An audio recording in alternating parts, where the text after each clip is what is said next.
Os que possuem o dom da afabilidade, e esmeram-se por se tornarem, espontaneamente, benquistas em suas relações sociais, escolhendo palavras delicadas para, com elas, brindar os seus interlocutores e estabelecerem um ambiente favorável ao cultivo da amizade. Em tal meio, a palavra espirituosa, proferida com elegância e respeito, ilumina a conversação, tornando-a sumamente agradável. As mensagens fraternais são emanações do espírito que refletem o seu estado sadio, e, tanto quanto possível, puro, nas manifestações que expressam de cordialidade, de confraternização e de alegria contaminante. Esse dom citado não é privilégio exclusivo de alguns.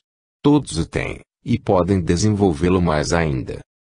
De posse de tão valioso predicado, torna-se fácil manter-se o hábito de emitir mensagens fraternais, com o que cresce o número de amigos, aumenta a possibilidade de êxito nas transações e as oportunidades de vencer na vida multiplicam-se. Ninguém desanime por não contar, desde já, com o precioso atributo desenvolvido, pois as normas espiritualistas, postas em prática, oferecem as melhores indicações para que todos cheguem até lá. É só não pretender realizar um objetivo que leva algum tempo, no prazo exíguo de uma encarnação. O espiritualismo atua no sentido de aperfeiçoar as qualidades inatas do espírito, que são muitas e preciosíssimas. Não se poderá, no entanto, desenvolvê-las, sem se pôr em prática, em exercício diário, os seus princípios. O hábito de dirigir, discreta e oportunamente, mensagens fraternais aos seus afins por laços espirituais, é uma determinante que não deverá faltar na vida em comum dos seres firmados na disciplina cristã. Não se quer dizer que as mensagens aqui referidas sejam um constante martelar de cumprimentos inadequadas congratulações, efetuadas por cartas, cartões e telegramas. Um pensamento bem vibrado de solidariedade, de fortalecimento, de apoio moral, pode ser uma excelente mensagem fraternal, um significativo aperto de mão, em dado instante, pode alcançar o mesmo fim. O racionalismo cristão evidencia o valor da ação e o poder do pensamento. Saber aplicá-lo, tirar efeito da sua força em favor do bem, é um dos fundamentos da ciência espiritualista. Desenvolver, pois, a espiritualidade é, sob todos os aspectos, a melhor obra que o ser humano pode realizar, em proveito próprio e de outros. A soma considerável de atributos do espírito que o passam a auxiliar, com o crescimento da espiritualidade, para o seu cada vez maior esclarecimento, desembaraço, progresso em qualquer sentido, é, como se sabe, surpreendente. Neste capítulo considera-se o atributo espiritual que estimula o trato fraternal por meio de mensagens, por serem elas manifestações emanantes do espírito, de caráter afetivo e harmônico, que bem refletem as mais apuradas formas do amor cristão. Como se sabe que a aprendizagem no curso espiritual é lenta, levando séculos até conseguir-se uma substancial melhora, nada é mais aconselhável do que, sem perda de mais tempo, dar-se prosseguimento ao processo evolutivo, para cujo fim todos venham a encarnar. Muitos milhões de seres encarnados estão já na fase de ingressar no curso do espiritualismo, abandonando as velhas crenças materialistas que os trouxeram até o ponto em que atualmente se encontram.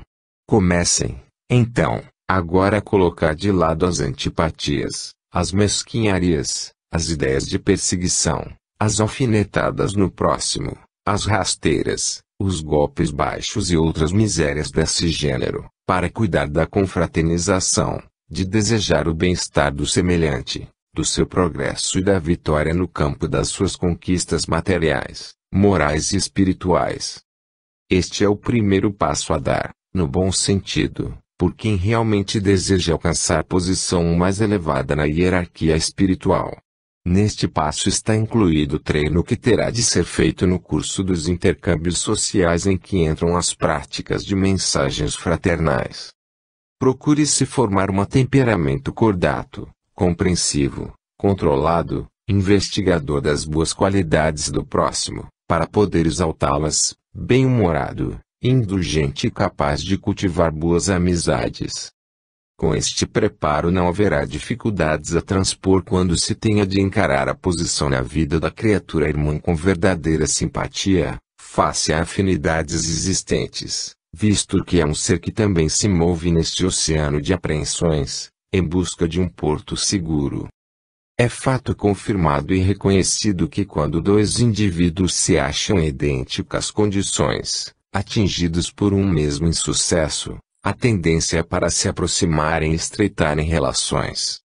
Considerado o mundo terra, pois, como um imenso cadinho em que se depuram, em igualdade de condições, numerosos seres da mesma origem, compreensível será que grupos que afinem pelo mesmo diapasão se entrelacem para fazer prevalecer, num cenário de ampla fraternidade, os moldes mais edificantes de uma sensibilidade cristã. Nos planos astrais, e na medida da sua elevação, a troca de vibrações harmônicas traduz um constante emitir de mensagens fraternais. Aqui na Terra o mesmo caso há de repetir-se, com o inevitável desenvolvimento espiritual, porque quanto mais evolui a criatura, mais se afasta dos motivos inferiores que a colocaram em dissidência com o seu semelhante, em lugar de evidenciar a sua união perpétua com ele, ao reconhecer-se como parte de um único todo. O racionalismo cristão é, em si, uma grande mensagem fraternal dirigida a todas as classes, a todos os povos, numa expansão generosa do amor cristão que o deverá envolver todo o planeta. Uma vez seja atingida essa meta, poder-se-á estabelecer no mundo uma administração suprema, para a solução de todos os problemas sociais, visto que pela compreensão comum dos seres em geral, os antagonismos que forjam as desuniões, deixarão de existir. Oxalá que um cumprimento de bom dia, boa tarde, boa noite, não seja proferido com a frieza de uma expressão morta, mas que, ao contrário, acalente a força viva e o calor de uma verdadeira mensagem fraternal. Este proceder mostrará o lado ideal da vida, para o qual os seres humanos devem olhar com interesse e confiança, porque para lá marcham todos, muito embora alguns pensem ser esse um cenário que estará sempre fora das suas cogitações. Todos terão de passar na vida por transformações tão grandes, no processo evolutivo, que as suas feições materiais, morais e espirituais de hoje se tornarão irreconhecíveis como se fossem de outrem, considerando o fato de um futuro mais ou menos distante. Assim, se hoje nos mostrassem a nossa figura projetada num passado de uns 10.000 anos, é certo que a não poderíamos reconhecer, tais as imperfeições de que estaria impregnada. As mensagens fraternais atuam como o buril na mão do artista que com ele sabe dar à escultura os traços finos e sugestivos da obra imaginada, e as linhas que embelezam e encantam. As mensagens fraternais, adotadas como hábito, também operam prodigiosas alterações no embelezamento das criaturas, ao atuar na estrutura humana, ao burilarem a personalidade e a imprimirem novas e atraentes cores no brilho da individualidade. A imagem que nunca se deve perder de vista, é aquela que diz que todos os seres são partículas idênticas de um todo, e partes integrantes dele. Logo, todas essas partículas tendem a unir-se, a vibrar unissonamente, a solicitarem-se mutuamente, numa coordenação perfeita de sentimento e num transbordamento de sabedoria e amor, quando as mensagens fraternais adquirem a forma absoluta de um pronunciamento constante e eterno. Desde já, no estado atual de evolução dos seres, são elas elos de ligação entre as pessoas, que hão de prevalecer, sempre que se cuide da montagem da estrutura do amor cristão, no seio da humanidade. As oportunidades que se apresentam para sua manifestação, devem ser aproveitadas. Mais tarde, quando todos tiverem, cada qual na sua vez, de selecionar os atos da sua proveitosa marcha terrena, as mensagens fraternais emitidas, terão, por certo, lugar de destaque. A vida cristã possui as suas modulações, com as quais aqueles que realmente com ela se ajustam, dão demonstrações que hão de servir de exemplo aos demais. 19. Normas prudentes. Uma das grandes virtudes que o ser humano deve alimentar, é o culto da prudência. Numerosos males poderiam ser evitados, se a prática da prudência prevalecesse, sempre, no seu melhor sentido. Quantas vezes surge o arrependimento pelo fato de haver se empregado uma expressão inadequada e imprudente, ou praticado um ato ofensivo ou prejudicial, pelo descuido havido no senso equilibrado da conduta. Normas prudentes são todas aquelas que afinam pela ordem correta do procedimento. O indivíduo calmo e ponderado está sempre agindo na faixa das vibrações que o habilitam a encontrar o caminho certo para as suas resoluções. O nervosismo é o maior antagonista das soluções ponderadas, visto como, debaixo de uma tensão nervosa, ninguém pode assumir as rédeas do governo próprio, para impor aquelas medidas oportunas e sábias que deverão dominar a crise porventura manifestada. Todos devem adquirir o hábito de agir com prudência em qualquer emergência, na certeza de que os obstáculos, por este meio, podem, com maiores probabilidades, ser transpostos. O ser é quanto mais sábio, mais prudente. Logo, a prudência é uma faceta da sabedoria, e todo indivíduo, pela sua condição de partícula da inteligência universal, é dotado de sabedoria, que precisará desenvolver em concomitância com a prudência. Onde não há prudência, surge a precipitação e, com esta, o erro, a falha, a imprevisão. Soluções que requeram meditação, ponderação e estudo, não deverão ser resolvidas na hora, apressadamente, pois as consequências poderão ser as mais nefastas. Na escolha de um marido ou de uma esposa, a prudência deverá ter o seu lugar destacado. Dois seres que se unem para a vida, precisam conhecer-se bem e saber o grau de tolerância de cada um para suportar as falhas, removíveis ou não. Há pessoas que facilmente renunciam aos seus anseios em favor de outras, mas outras há que são irredutíveis. A maioria dos desastres matrimoniais se dá pela precipitação. Deixam-se levar as criaturas pelas aparências físicas e superficiais, as quais pouco revelam da substância principal. A aparência física é quase tudo para o enamorado que se deixa submeter à voz do instinto, que é exigente, intolerante, egoísta, inconsequente e clama por soluções precipitadas. A prudência está na força do espírito, força que o sacrifica o bem imediato e efêmeros, quase sempre ilusório, pelo bem resguardado e eterno. A imprudência olha só ao presente, enquanto a prudência examina o presente e penetra no futuro, por não lhe escapar a lei das consequências. É a lei de causa e efeito, que criou as normas da prudência. Ninguém quer sofrer, mas nem todos se lembram de que a falta de premeditação pode ocasionar os maiores sofrimentos. Urge considerar a importância de levar-se a sério o valor da ponderação em todos os atos da vida. A cada passo, pode ficar a criatura envolvida por uma armadilha, na trajetória terrena, daí a necessidade de agir com cautela, sem precipitação, para que não venha a tornar-se vítima da falta de prudência. Normas de vida todos precisam ter, e entre essas devem estar presentes, infalivelmente, as da prudência, que são indispensáveis para afastar os imprevistos, os deslizes, as uniões funestas, os atos levianos, os julgamentos afoitos e as críticas inoportunas.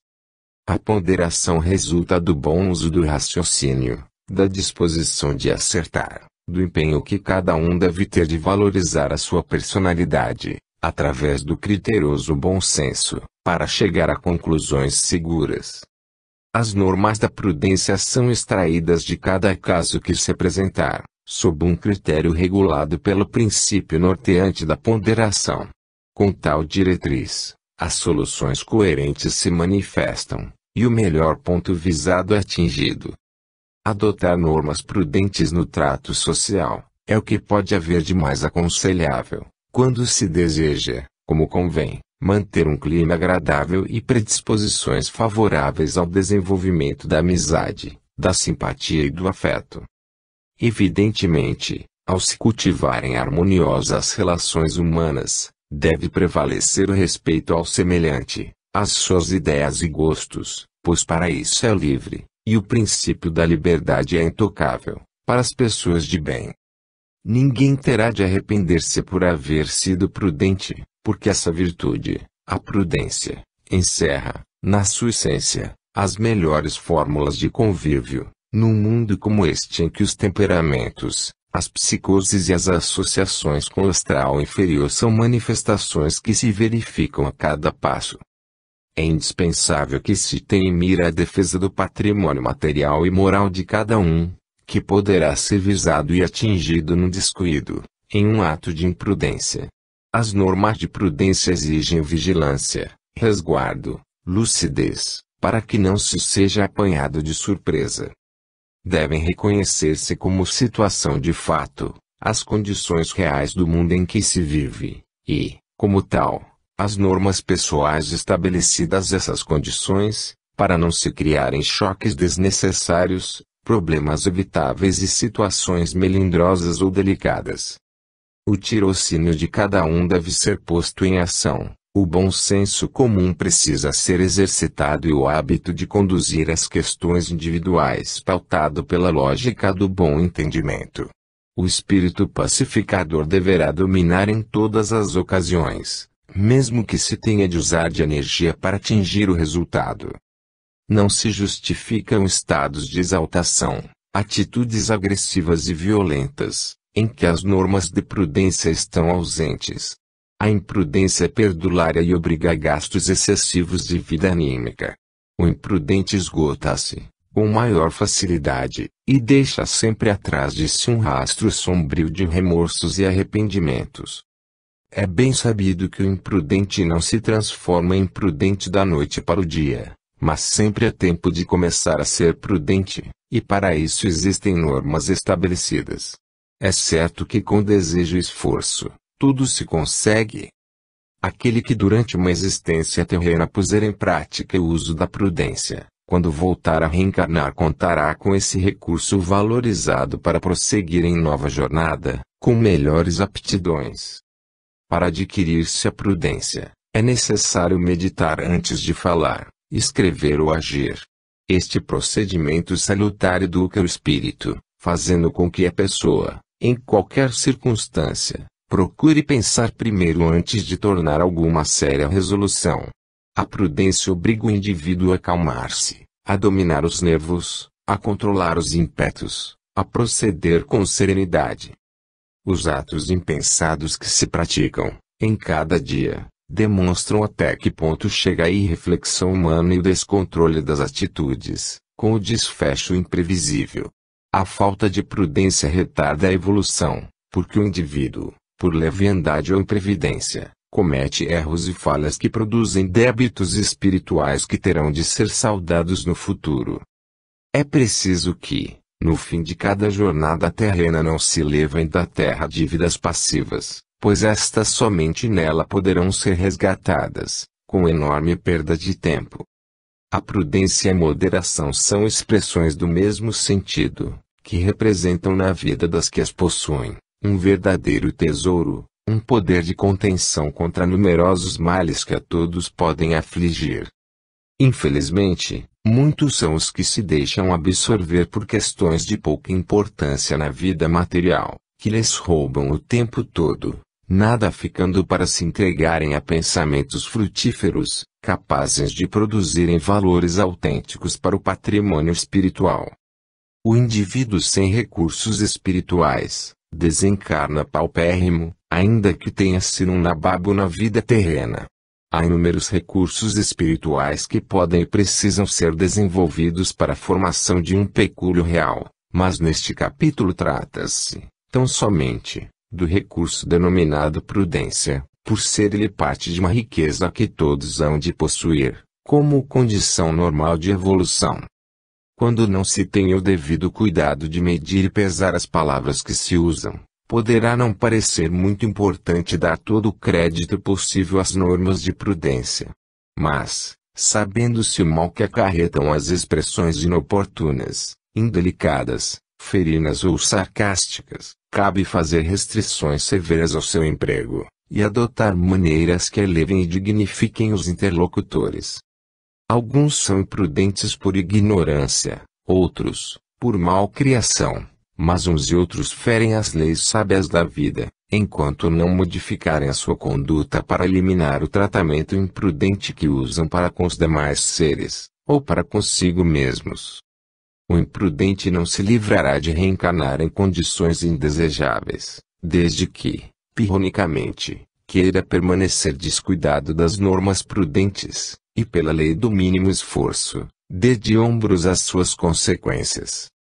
A preguiça de pensar para melhor agir, ainda é um hábito comum no seio da humanidade. Nota-se uma lamentável falta de responsabilidade nas pessoas de índole imprudente, que se mostram como que adormecidas frente ao movimento trepidante da vida.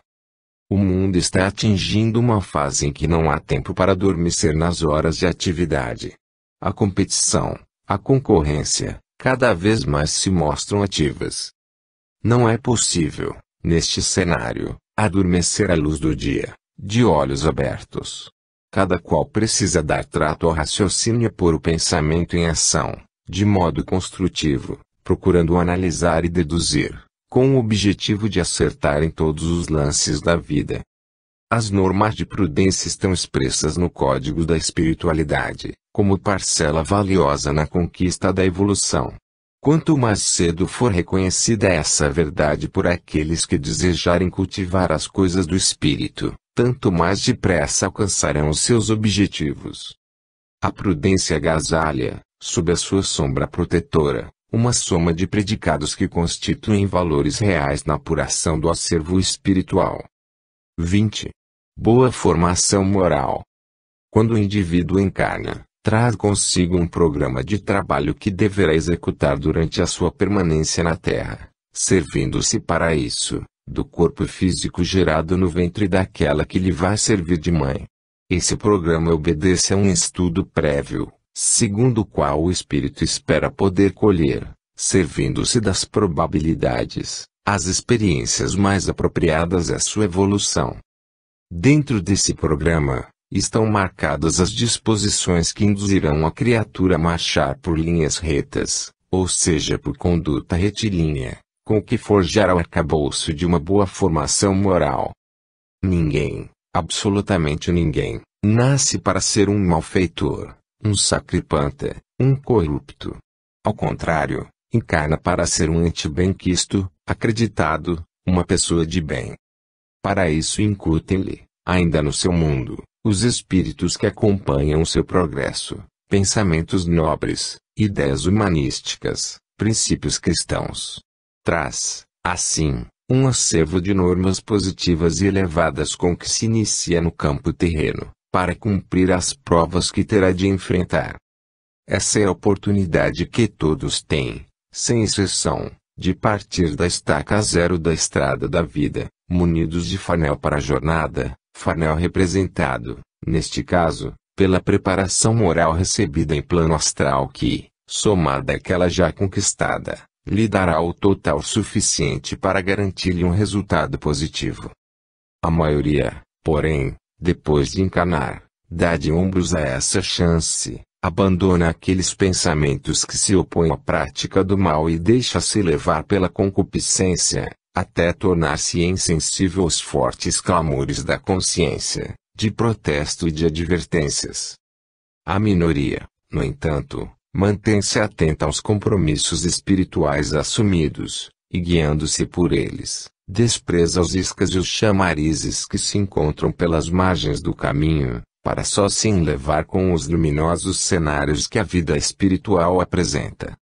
Uma boa formação moral então constituída, servirá de base a todos os seus atos, daí por diante, os quais encontrarão sempre apoio por parte da pleiade de espíritos de luz que, do alto das suas hierarquias, anime e revigora as vontades daqueles que se propuseram a manter-se, rigorosamente, na linha do bem. Como se vê, uns aqui se modelam sob os traços de uma boa formação moral, enquanto outros esquecem-se dos seus compromissos, ou de parte o seu patrimônio moral, tão penosamente acumulado, para, desviando-se do verdadeiro rumo, prestarem obediência subalterna aos narcotizantes efeitos das atrações mundanas. A boa formação moral dá ao indivíduo sólida contextura para não se deixar arrastar por convites que não sejam feitos para conduzi-lo pelo caminho da honra e do dever. O indivíduo de boa formação moral destaca-se entre os que o não são, e é requisitado pelos que nele se espelham, constituindo um exemplo para ser imitado e um conforto para os que confiam na vitória do bem contra o mal. Se todos fossem possuidores de boa formação moral, o mundo seria um paraíso, das riquezas que se faria melhor distribuição, não haveria miséria nem ladrões, o padrão de vida seria elevado, tornar-se-iam desnecessárias as forças armadas e as entidades policiais, e desapareceriam as cadeias penitenciárias e os reformatórios. O dinheiro poupado com a manutenção dessas organizações, se aplicado em atividades outras de legítima evolução moral, seria suficiente para levar a todos os lares níveis superiores de educação, saúde, fartura, prosperidade, alegria e felicidade. Daí a importância de implantar-se nos lares um regime espiritualista que conduza a um preparo que redunde em dar boa formação moral a todos os integrantes da família. Essa formação moral não pode ser adquirida sem conhecimento de causa, sem convicção do que representa, sem consciência plena da falta que faz. Uma vez que viver melhor e com mais felicidade constitui um anseio que reside na alma de todos os seres, nada mais racional que se procure atingir esse objetivo, ainda mais por estar ele ao alcance de quem quer que tenha nascido neste planeta. Esse alcance requer esforço individual, vontade e decisão, e a constituição espiritual de todos os seres está provida dos atributos que capacitam a criatura a atingir a realização de qualquer bem.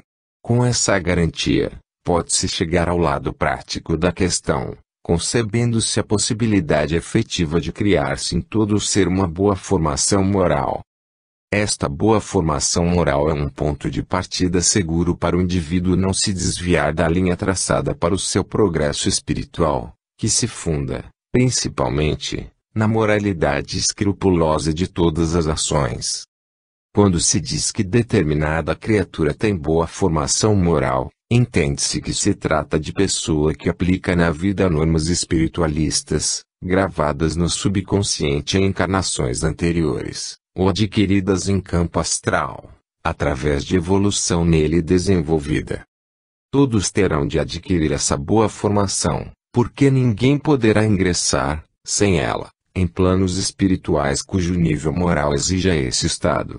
Todos os espíritos evoluídos, de certo grau para cima, dispõem de excelente formação moral e constituiriam verdadeiros modelos, se na Terra tivessem de reencarnar. Boa formação moral pode criar-se no exercício de qualquer atividade humana, porque não depende do ofício e, sim, das reservas morais já conquistadas. Tanto o operário humilde, na sua labuta, poderá consolidar a sua estrutura moral, através da conduta, como o autodirigente, desde que sejam, um e outro, despidos de presunção e vaidade. Há necessidade de meditar-se sobre o valor do caráter, como consequência da boa formação moral.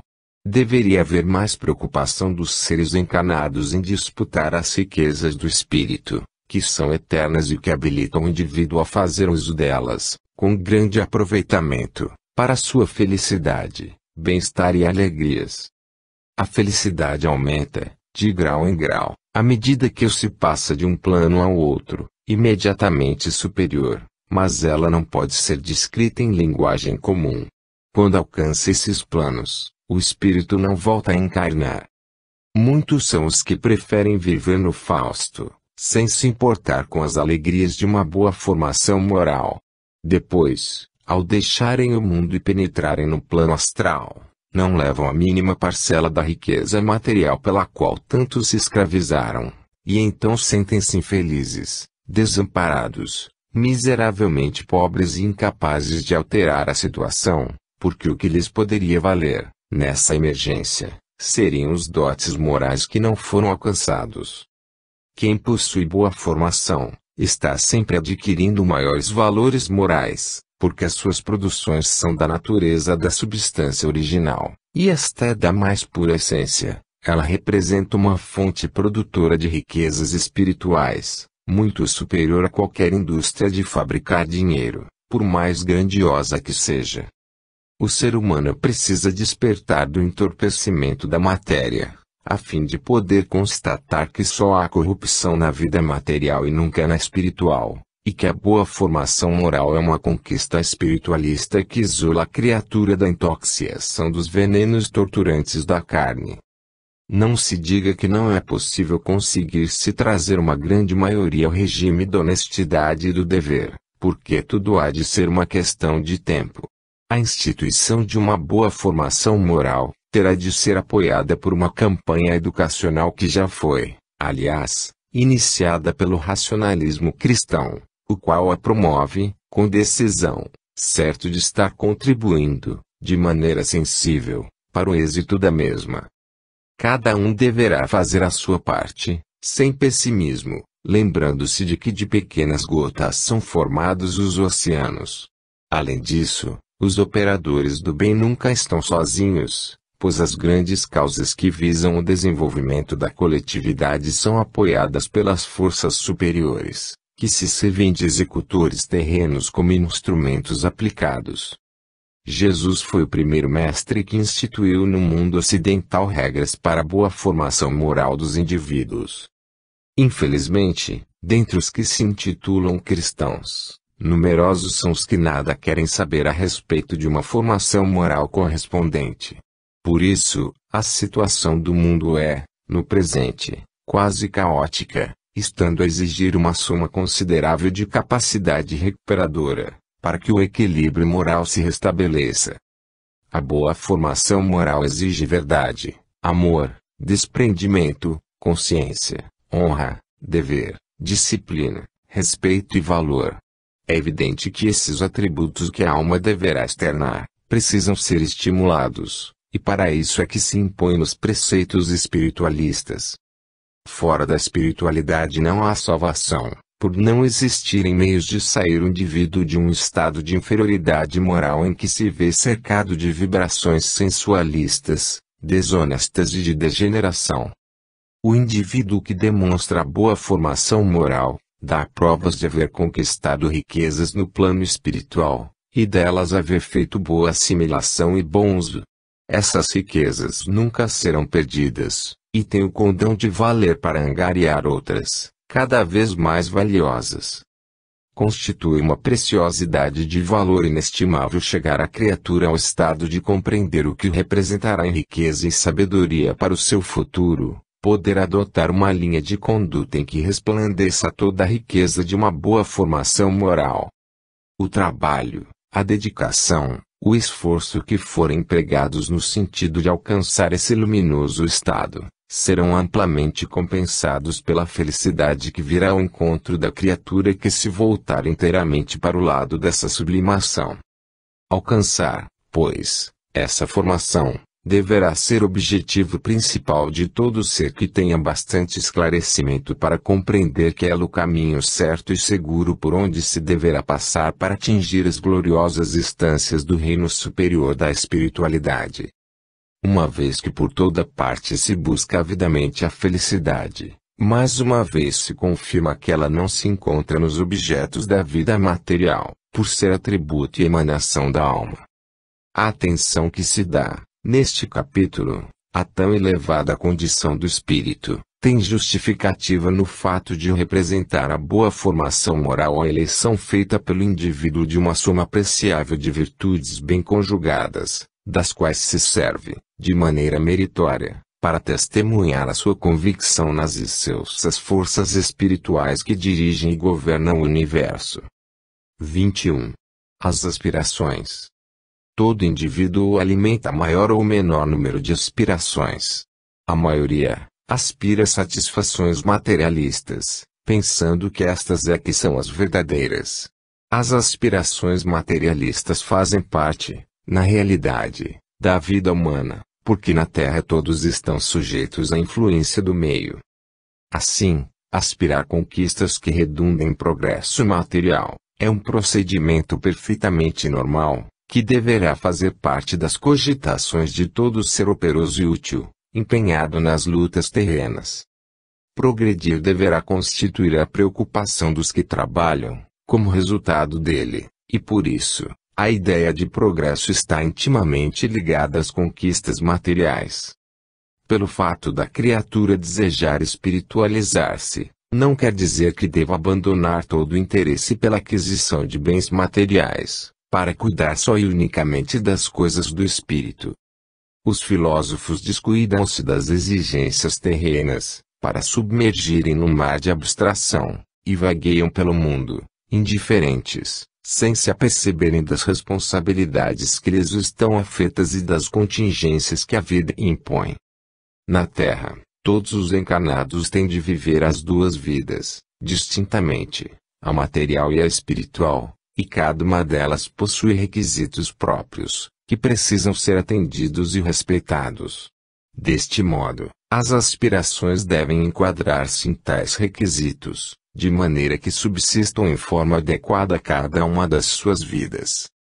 Acontece, porém, que as aspirações da vida material são traiçoeiras, e podem, por isso, levar a criatura a escravizar-se a elas. As dádivas de natureza material são profundamente absorventes, e estimulam, com vigor, os atributos negativos que os seres humanos possuem, em maior ou menor quantidade, mais ou menos aflorados.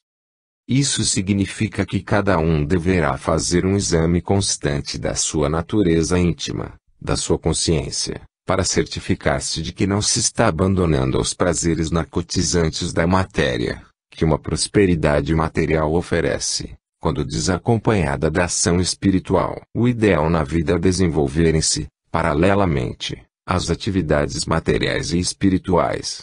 Só assim, com equilíbrio e segurança, poder-se-ão obter os resultados mais satisfatórios, no cumprimento da missão terrena. As aspirações devem ser controladas racionalmente, para não se desejar o impossível ou o absurdo. Mas, rigorosamente dentro das possibilidades de cada um, sempre é possível melhorar, progressivamente, e é nesse rumo que todos devem andar, formulando perspectivas evolucionistas atingíveis, no âmbito dos recursos ao seu dispor. Não há nenhuma condenação em procurar atingir-se a opulência em riquezas materiais, desde que se saiba dar-lhes boa aplicação e nunca deixar-se por elas dominar. Ao contrário, precisa colocar-se a criatura em posição de independência moral, de onde possa administrar os seus bens com humanidade, fazendo uso dos dotes do espírito. Ao orientar as suas aspirações, deve o ser humano conhecer-se a si mesmo como força inteligente, incapaz de adulterar-se diante dos fascínios que uma vida folgada oferece. Quando as aspirações se realizam, pela força do pensamento, sem aquele cuidado de não se deixar envolver pelos tentáculos da ambição e do egoísmo, então lá se vai tudo por água abaixo, e era uma vez encarnação. Esta advertência é oportuna, porque as aspirações fazem parte dos projetos que todos alimentam. Basta que cada ser humano se considere uma partícula da força criadora, como realmente é, para que o intelecto trabalhe com o fim de transformar, construir, embelezar, progredir. Toda atividade que no mundo se registra é, em regra geral, um derivativo dessa ânsia de realizar projetos que antes passaram pela fase das aspirações.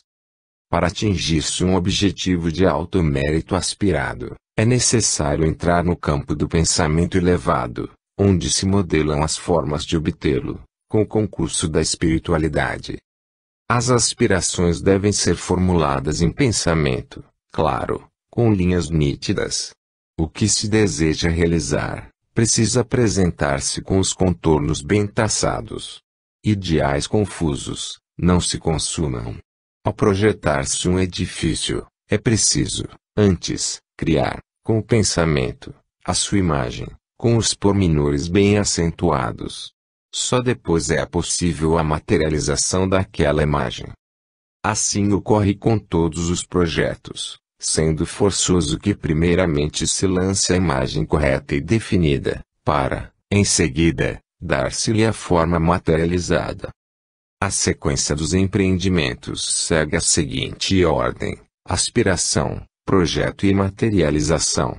Quando se vai da aspiração para o projeto, já se deverá ter, em pensamento, a imagem, relativamente perfeita, da realização aspirada.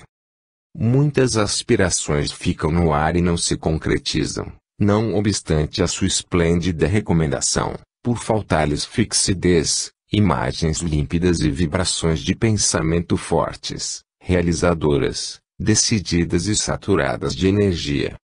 As correntes construtivas que operam no espaço, apanham toda forma desejada que sintonize com elas, e, assim, as aspirações que visem a felicidade, a alegria, a abundância, o progresso, a saúde e a paz, entrosam com o sistema evolutivo, e recebem o reforço daquele sistema, que atua sempre no sentido das realizações. Não se deve esquecer que o pensamento representa uma grande força. No plano astral, as criações, ou melhor, as transformações são feitas pela ação direta do pensamento. As aspirações representam anseios que o pensamento define. Uma vez que o pensamento entra em ação, as aspirações ficam acionadas por uma força que é capaz de as levar à realização. O que a todos ensina o espiritualismo é a maneira de educar-se, o modo de ver e sentir a vida, para que os pensamentos que se emitam sejam construtivos e deem margem a que as aspirações desenvolvidas tenham origem na retorta de uma disciplina racionalizada, em que imperem as doses comedidas do equilíbrio e da sensatez. Por isso, todos precisam modelar as suas aspirações. O sentimento descontrolado, facilmente as forja inexequíveis ou prejudiciais. Elas devem mostrar-se esteadas em argumentos lógicos, em razões bem fundamentadas, para que a sua segurança não sofra abalos desmoronantes.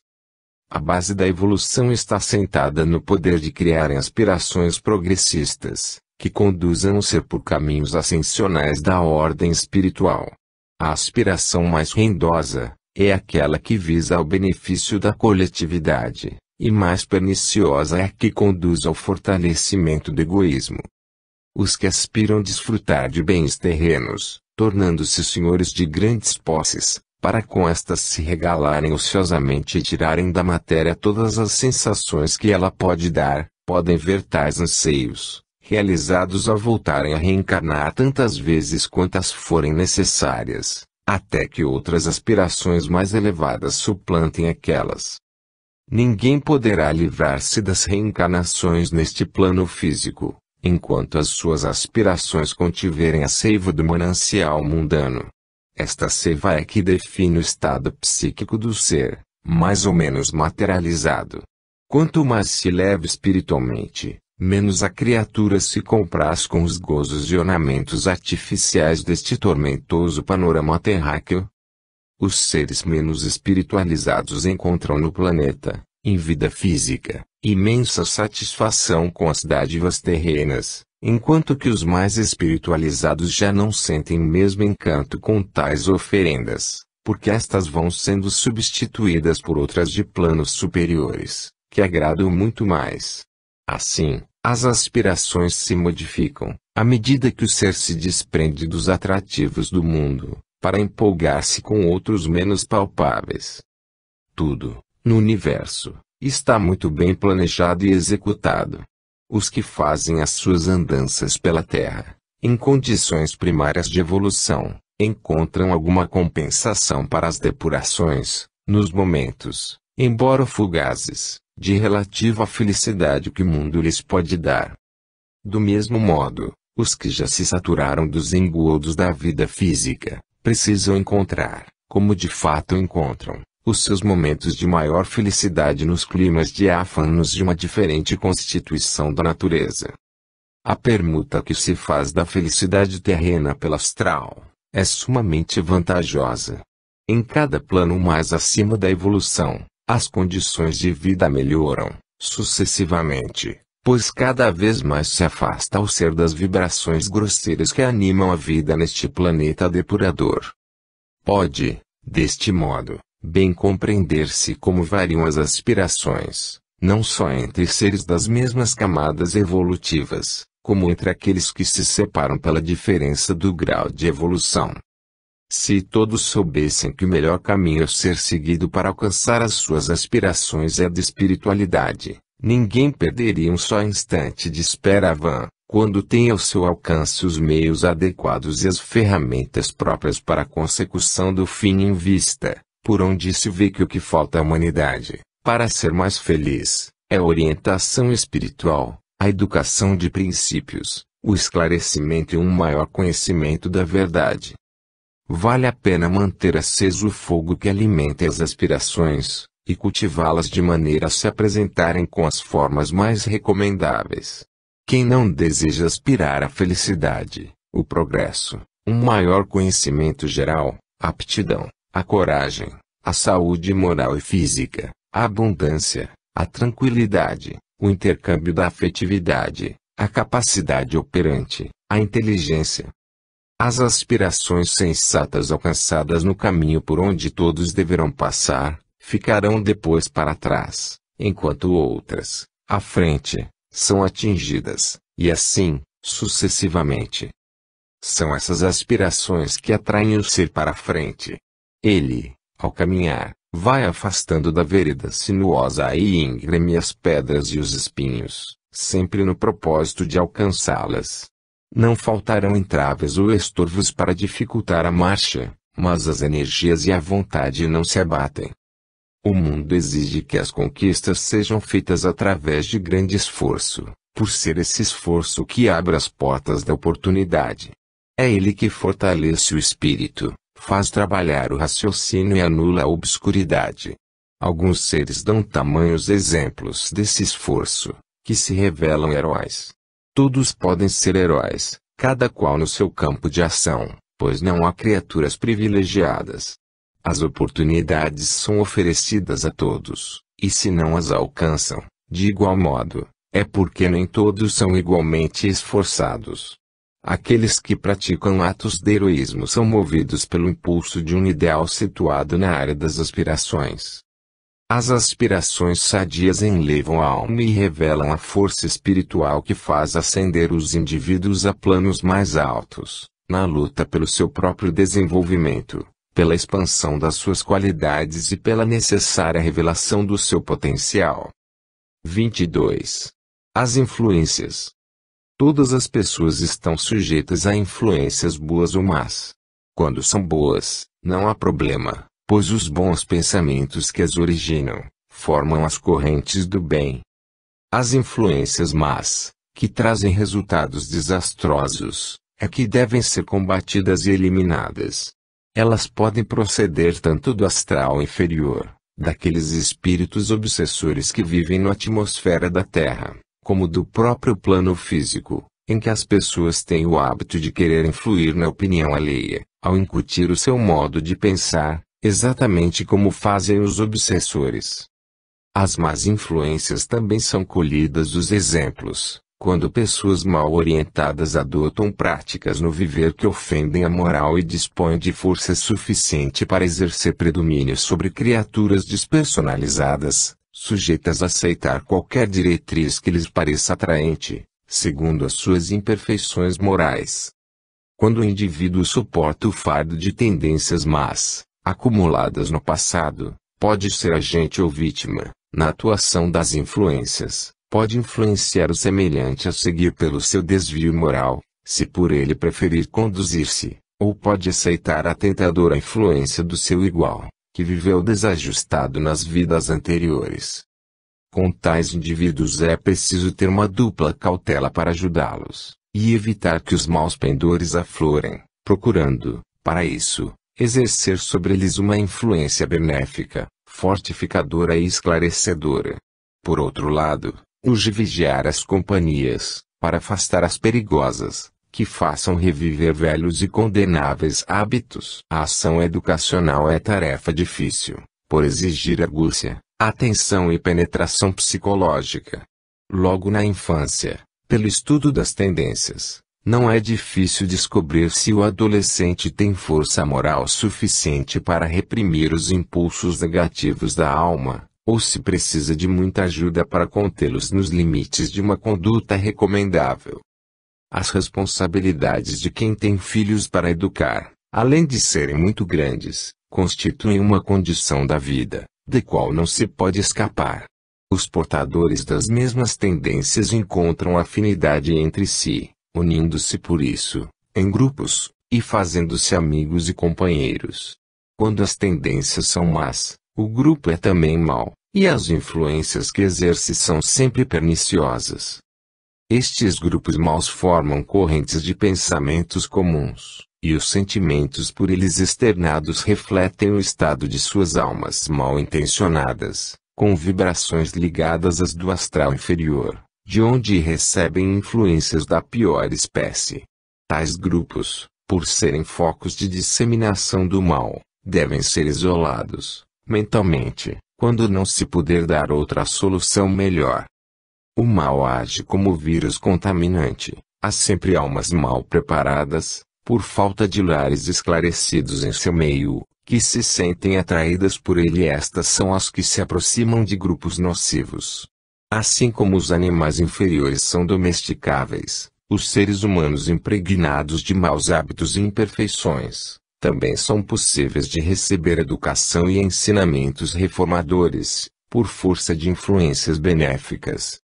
As influências boas ou más existem, na realidade, formam correntes, e, pela força do pensamento e ação do sentimento, são atraídas ou repelidas.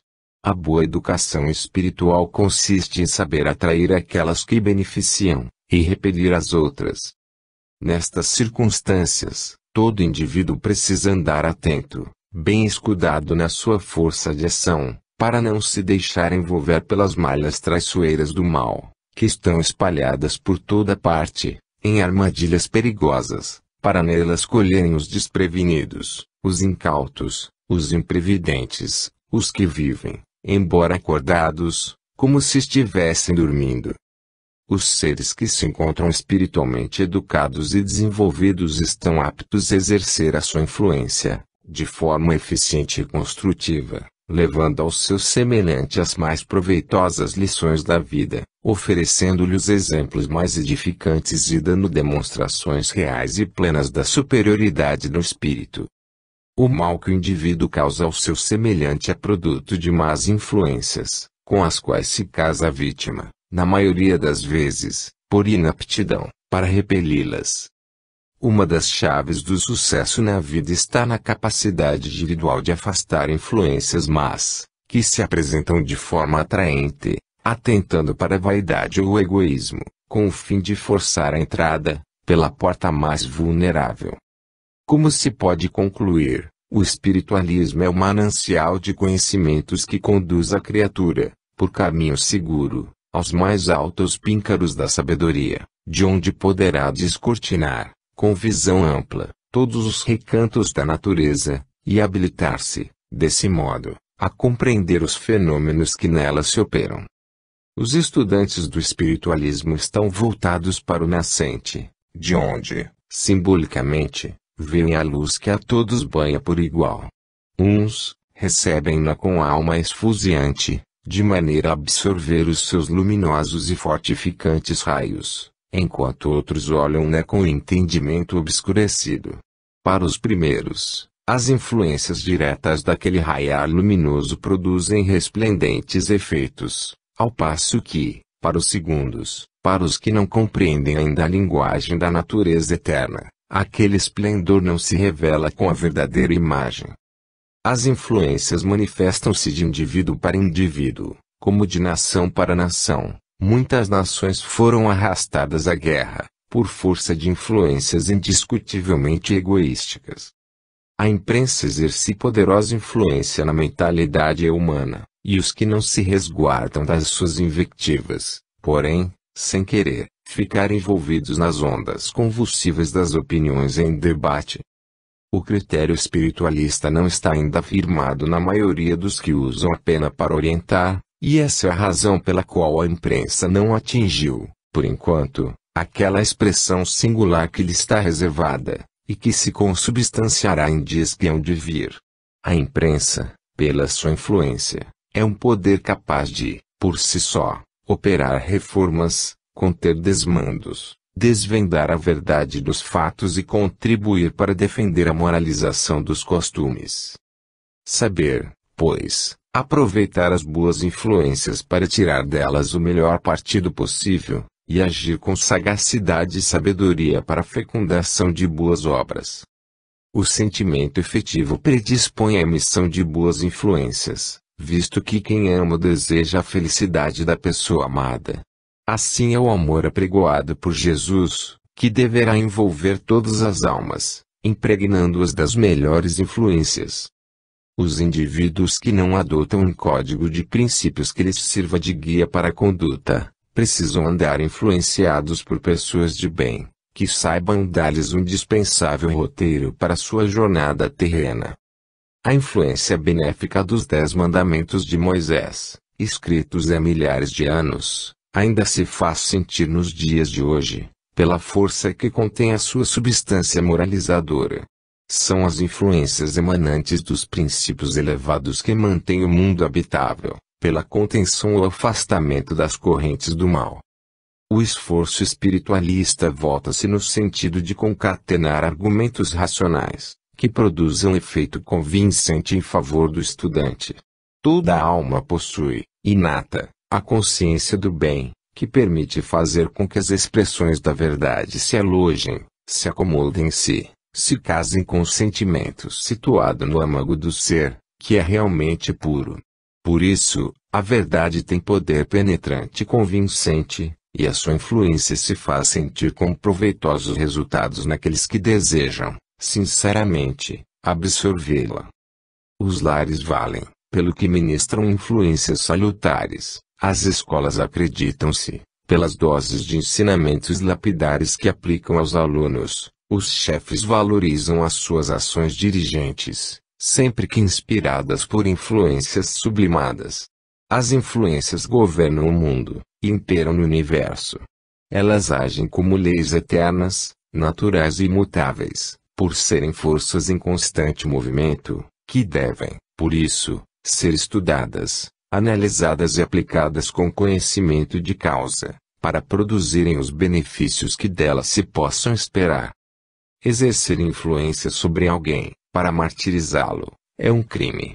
Os tiranos fazem prevalecer o seu eu voluntarioso e intransigente, pouco se lhes importando a voz da razão. A influência deve ser aplicada beneficamente, com suavidade, de modo educativo, amorosamente até, predispondo o livre-arbítrio a aceitá-la, para que o indivíduo se sinta bem com a orientação que deverá satisfazer a sua própria consciência. É pela influência de pais, professores, irmãos e amigos, que as criaturas se tornam melhores ou piores do que já foram. Eis a importância das influências, e a sua interferência na formação de um caráter melhor ou pior. Não se pode desprezar a sua atuação na vida, porque elas podem modificar, inteiramente, o curso de uma encarnação. Aceitar as boas influências, é seguir os bons exemplos, é enriquecer o patrimônio moral, é formar lastro valioso para aplicá-lo em maiores empreendimentos, é dar expansão à evolução. Quem se puser a receber boas influências, coloca-se em condições de também transmitir a outrem aquilo que de bom recebe, e assim colaborar para a melhoria geral dos que vivem neste mundo. A união faz a força, como diz o aforismo, e há de ser pela união das correntes formadas pelos bons pensamentos, imunizadas de boas influências, que a humanidade se irá transformando numa coletividade eleita para novas e promissoras tarefas. O valor das boas influências deverá ser reconhecido, para que melhor sejam elas assimiladas. A Terra é um lugar em que se trocam ideias e opiniões, uns necessitando de outros para levarem por diante iniciativas úteis.